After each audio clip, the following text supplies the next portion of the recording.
Halo semuanya, perkenalkan nama saya Nasyaria R. Hasiburian dengan NIM 2040450196 dari Hukum Perbankan dan Jaminan kelas G.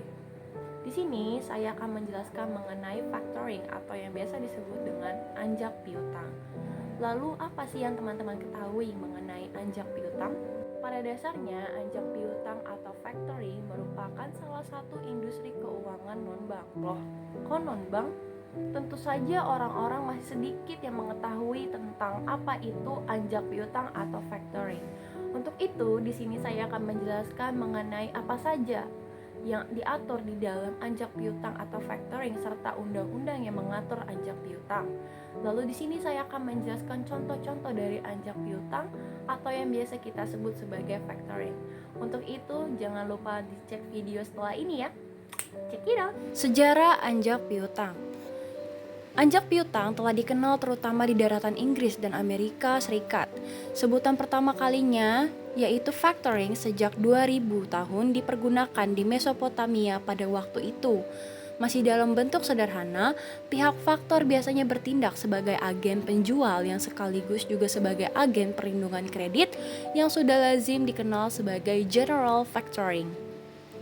Dan seiring perkembangan zaman, anjak piutang berkembang sangat pesat terutama di daratan Inggris dan Amerika. Pada abad ke-19, lembaga factoring berlahan-lahan mulai meninggalkan sifat keagenannya dan mulai beralih sekaligus berkonsentrasi pada pengelolaan kredit bagi kliennya, seperti menjamin kredit, melakukan penagihan, dan menyediakan dana. Berawal dari hal ini terbentuk suatu embrio bisnis anjak piutang modern yang dikenal saat ini dan menggunakan sistem hukum yang berasal dari sistem common law. Dengan demikian, sejarah anjak piutang di Inggris ditandai oleh hal-hal sebagai berikut. Yang pertama, anjak piutang tumbuh dan berkembang bersama dengan tumbuh dan berkembangnya perdagangan tekstil. Hal ini cukup bertahan lama sebelum anjak piutang merambat ke bidang lain di luar perdagangan tekstil. Lalu yang kedua, pihak perusahaan anjak piutang terdiri dari para pedagang tekstil, bukan para banker. Anjak piutang pada dasarnya merupakan suatu bidang usaha yang bisa dibilang relatif baru di Indonesia. Eksistensi dari kelembagaan anjak piutang dimulai sejak ditetapkannya kebijaksanaan 20 Desember 1988 dan Keputusan Menteri Keuangan Nomor 172 KMK 06 2002. Pengenalan anjak piutang bisa didirikan secara independen atau dapat dilakukan oleh multi-finance company, yaitu lembaga pembiayaan yang bisa melakukan suatu kegiatan usaha secara sekaligus di bidang anjak piutang atau factoring, sewa guna usaha atau leasing, modal ventura, kartu kredit, dan pembiayaan konsumen. Factoring atau anjak piutang. Anjak piutang atau factoring adalah suatu kontrak di mana perusahaan anjak piutang menyediakan jasa-jasa sekurang-kurangnya, jasa pembiayaan, jasa perlindungan terhadap resiko kredit, dan untuk klien berkewajiban kepada perusahaan anjak piutang secara terus-menerus menjual atau meminjamkan piutang yang berasal dari penjualan barang-barang atau pemberian jasa-jasa.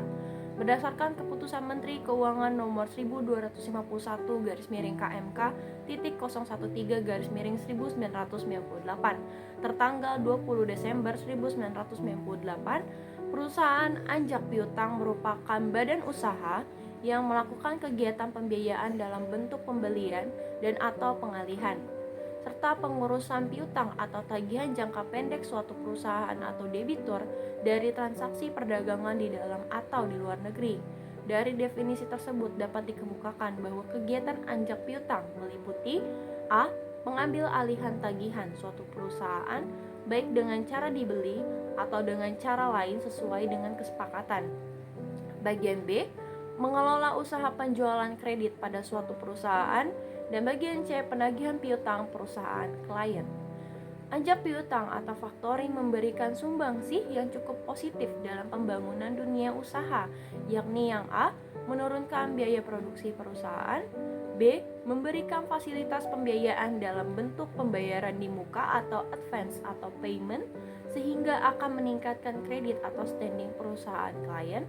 Bagian C. Meningkatkan kemampuan bersaing perusahaan klien, karena klien dapat mengadakan transaksi dagang secara bebas atas dasar open account. baik perdagangan dalam maupun luar negeri. Bagian D, meningkatkan kemampuan klien memperoleh laba melalui peningkatan perputaran modal kerja. Bagian E, menghilangkan ancaman kerugian akibat terjadinya kredit macet. Resiko kredit macet dapat diambil alih oleh perusahaan anjak piutang. Bagian F, mempercepat proses pertumbuhan ekonomi. Berikut merupakan jenis-jenis fasilitas anjak piutang, yakni yang A, berdasarkan pelayanan. Pertama, full service factoring, memberikan jasa secara menyeluruh baik jasa pembiayaan maupun non-pembiayaan. Bagian B, bulk factoring atau memberikan jasa pembiayaan dan pemberitahuan saat jatuh tempo pada nasabah tanpa memberikan jasa pembiayaan dan pemberitahuan saat jatuh tempo pada nasabah tanpa memberikan jasa lain seperti resiko piutang, administrasi penjualan, dan penagihan. Bagian yang ketiga, maturity factoring. Pada dasarnya tidak diperlukan oleh klien, tetapi oleh pengurusan penjualan dan penagihan piutang, serta proteksi atas tagihan. Dan bagian yang terakhir, finance factoring, menyediakan fasilitas pembiayaan saja tanpa ikut menanggung resiko atas piutang tak tertagih. Bagian B, berdasarkan penanggungan resiko. With resource factoring, berkaitan dengan resiko debitur yang tidak mampu memenuhi kewajibannya. Keadaan ini bagi perusahaan anjak piutang merupakan ancaman resiko. Dalam perjanjian with resource, klien akan menanggung resiko kredit terhadap piutang yang dialihkan kepada perusahaan anjak piutang. Without resource factoring, perusahaan anjak piutang menanggung resiko atas tidak tertagihnya piutang yang telah dialihkan oleh klien.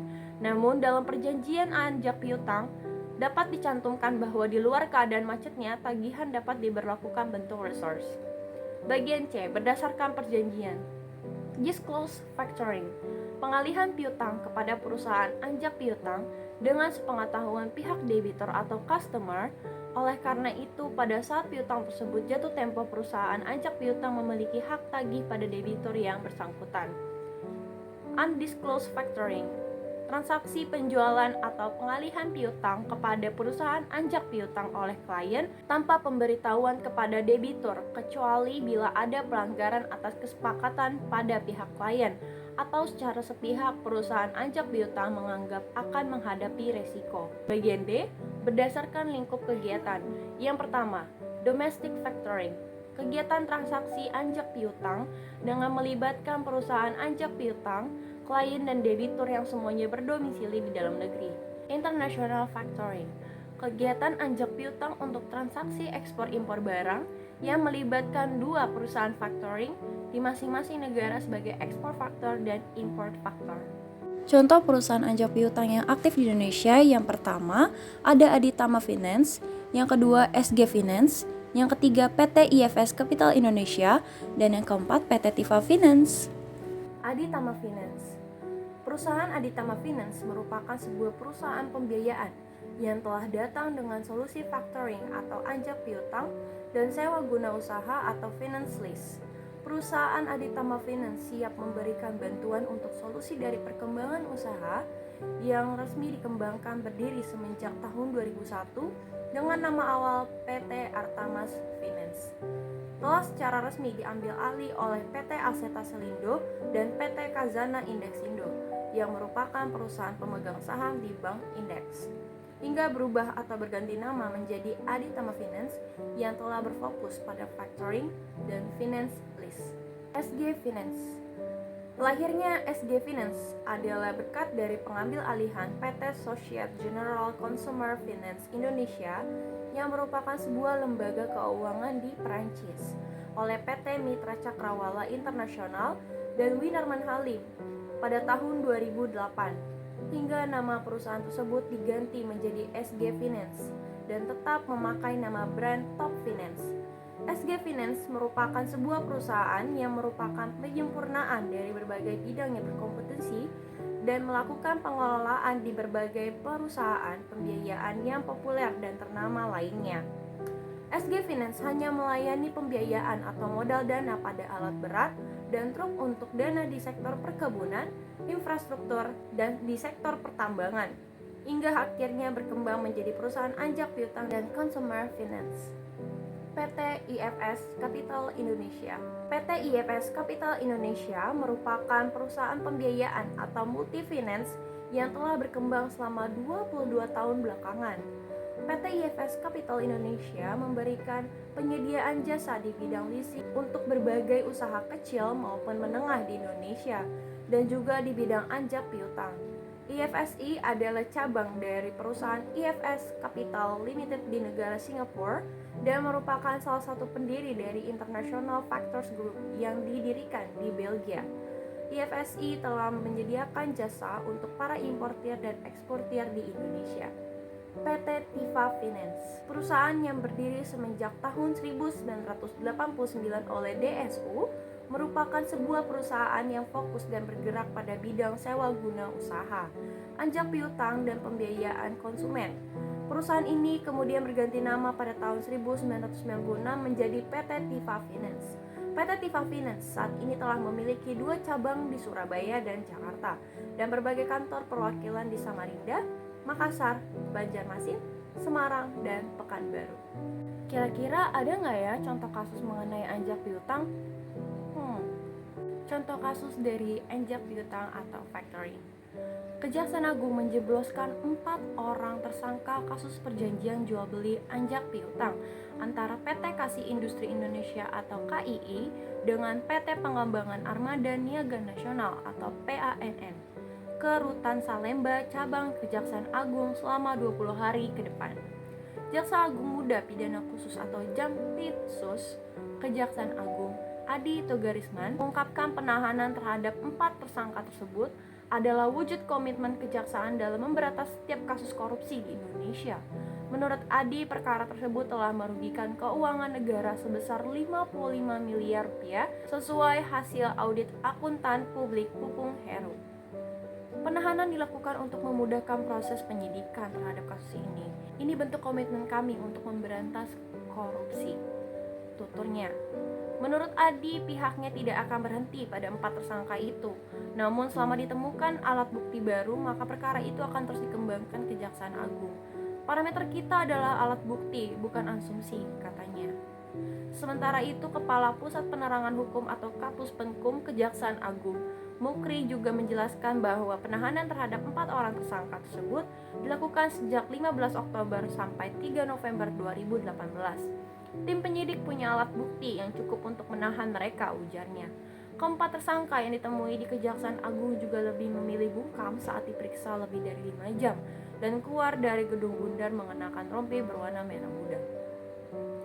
Keempat tersangka yang telah ditahan itu adalah Eka Wahyu Kasih selaku mantan dirut PT KII yang sudah dijadikan tersangka sejak 26 April 2018 sesuai surat perintah penetapan tersangka Direktur Penyidikan pada Jaksa Agung Muda Tindak Pidana Khusus nomor TAP 17 F.2 FD.1 04 2018. Tersangka Gumpis Lumban Tobing selaku mantan Kepala Divisi Keuangan PT PANN atau Persero telah ditetapkan sebagai tersangka sesuai surat perintah penetapan tersangka atau Sprindik. Direktur Penyidikan pada Jaksa Agung Muda Tindak Pidana Khusus atau Jampitsus nomor TAP 18 F2 FD1 04 2018. Kemudian tersangka FX Koeswoyo selaku mantan Kepala Divisi Usaha PT PANN atau Persero atau mantan Kepala Divisi Pengembangan Bisnis PT PANN sesuai Sprindik Jampitsus nomor TAP 19 F2 FD1 4 2018. Terakhir Bimo Wicaksono selaku mantan Direktur Administrasi dan Keuangan PT PANN atau mantan Direktur Operasi PT PANN berdasarkan Sprindik Jampitsus nomor TAP 20 F2 F1 4 2018. Kasus terjadi pada 31 Juli 2007. PT PANN melakukan perjanjian jual beli piutang atau KESI dengan PT KII. Kemudian salah satu perubahannya invoice diganti dengan bill of loading atau surat pengangkutan jalan yang mengakibatkan PT KII dapat menjual piutangnya ke PT Indonesia Power kepada PT PANN. Meskipun hak tagih PT KII belum timbul dan belum adendum perjanjian PT PANN mempunyai hak melakukan pengecekan langsung kepada PT Indonesia Power mengenai tagihan kepada PT KII terhadap tagihan dari PT KII yang jatuh tempo. Terhadap hal tersebut, PT PANN telah mengetahui bahwa PT KII memperoleh pembayaran dari PT Indonesia Power. Hal ini sesuai dengan surat yang disampaikan oleh PT KII kepada PT Indonesia Power dan PT PANN, mengetahui bahwa pembiayaan anjak piutang PT KII telah jatuh tempo. Selanjutnya, PT KII tidak memenuhi kewajibannya untuk melakukan pembayaran, sehingga pembiayaan PT KII dinyatakan macet, namun tetap memberikan persetujuan untuk diberikan pembiayaan kepada PT KII dan tidak pernah membayarkan anjak piutang kepada PT PANN. Apa resikonya ya jika orang tidak membayar piutang tersebut? Piutang tak tertagih menjadi salah satu penyebab kerugian di dalam perusahaan karena bisa menghambat proses memasukkan keuangan ke dalam perusahaan. Oleh karena itu diperlukan manajemen piutang yang baik dan tepat agar perusahaan tidak mengalami kerugian. Lalu sebenarnya undang-undang yang mengatur tentang anjak piutang itu ada di mana sih? Undang-undang yang mengatur tentang anjak piutang ada diatur di dalam Undang-Undang Nomor 7 Tahun 1992 tentang perbankan. Pada pasal 6 huruf 1 Undang-Undang Nomor 7 Tahun 1992 memberi alas hukum kepada bank untuk melakukan kegiatan anjak piutang dan sekaligus memberikan sebuah batasan-batasan pengertian tentang anjak piutang. Ternyata ada beberapa pedoman untuk menghindari piutang tak tertagih loh. Yuk kita bahas. Yang pertama, tentukan batas piutang maksimal yang bisa ditanggung perusahaan. Tujuannya menentukan batas piutang maksimal adalah untuk memberikan keamanan kepada kondisi keuangan perusahaan yang mungkin ditanggung akibat risiko piutang yang terjadi. Dengan memiliki ukuran ini, manajemen bisa mengontrol keuangan perusahaan agar tidak membuat keuangan perusahaan dalam kondisi sulit. Gunakan software akuntansi untuk kemudahan mengontrol jumlah piutang perusahaan. Yang kedua, menyeleksi dengan ketat pelanggan yang akan diberi fasilitas kredit. Langkah ini merupakan langkah yang sangat penting karena profil dari pelanggan bisa menentukan apakah pembayaran dari pelanggan tersebut akan bermasalah atau tidak. Hal-hal yang bisa dijadikan acuan dalam pemberian fasilitas kredit ini antara lain, yang pertama, histori pelanggan selama membeli dari perusahaan Anda, apakah selalu lancar atau pernah mengalami kredit macet. Lalu yang kedua, cari tahu juga apakah pelanggan tersebut masih atau pernah memiliki masalah sehubungan dengan pembelian di perusahaan lain. Yang ketiga, kenali dengan cermat siapa saja direksi, di mana alamatnya dan beberapa omset pelanggan tersebut. Lalu perkiraan nilai aset pelanggan tersebut. Ini bisa digunakan untuk menilai besarnya perusahaan pelanggan serta kemungkinan jika ada jaminan pelanggan tidak bisa melunasi piutangnya. Lalu meminta pembayaran di muka. Apabila memungkinkan, mintalah pembayaran penuh di muka untuk pembelian produk atau jasa perusahaan. Hal ini akan membuat perusahaan tidak menanggung resiko piutang tak tertagih, walaupun dalam dunia usaha saat ini itu hampir sulit terjadi di beberapa jenis industri. Dengan mendapat pembayaran di muka untuk produk jasa yang dijual, maka manajemen keuangan perusahaan akan lebih mudah dilakukan. Meminta down payment atau DP. Jika pembayaran penuh di muka tidak mungkin terjadi, bisa juga dengan meminta down payment dulu, misalnya 25% atau 50%. Ini bertujuan meminimal resiko piutang tak tertagih tersebut sekaligus membuat perusahaan memiliki uang tunai untuk memulai pekerjaan yang berhubungan dengan penjualan ke pelanggan tersebut. Lalu buat ketentuan penalti. Hal lain yang bisa dilakukan adalah membuat ketentuan penalti atau hukuman untuk pelanggan yang tidak membayar tepat waktu agar ada perasaan khawatir dari pelanggan jika dia terlambat membayar tagihan. Misalnya, dengan memberi penalti bahwa akan dikenakan 2% per bulan dari total tagihan yang belum dibayar atau tidak bisa membeli produk dari perusahaan, belum tagihan yang sudah jatuh tempo belum dibayar. Pemberian penalti seperti ini sudah dilakukan oleh banyak perusahaan, contohnya perusahaan kontraktor, perusahaan leasing, dan lain-lain. Jaga hubungan dengan pelanggan. Tetap jaga hubungan baik dengan pelanggan agar pelanggan merasa nyaman karena diperlakukan dengan baik oleh perusahaan sebagai suppliernya. Dengan berhubungan baik, juga bisa selalu memantau perkembangan bisnis pelanggan agar bisa mendeteksi dini apabila ada potensi piutang pelanggan menjadi kredit macet. Bagaimana mekanisme cara kerja perusahaan anjak piutang? Jadi, dalam mekanisme anjak piutang diawali dengan adanya transaksi jual beli barang ataupun jasa suatu perusahaan dengan sistem pembayaran kredit. Kemudian, pihak kreditor akan mengajukan anjak piutang kepada perusahaan anjak piutang jika pada aktivitas usahanya membutuhkan penambahan modal di waktu dekat. Nah, itu dia teman-teman penjelasan dari aku mengenai anjak piutang atau factoring. Teman-teman juga bisa mempelajari lebih jauh lagi di dalam hukum perbankan dan jaminan. Untuk itu, sekian dari aku dan terima kasih. Bye-bye.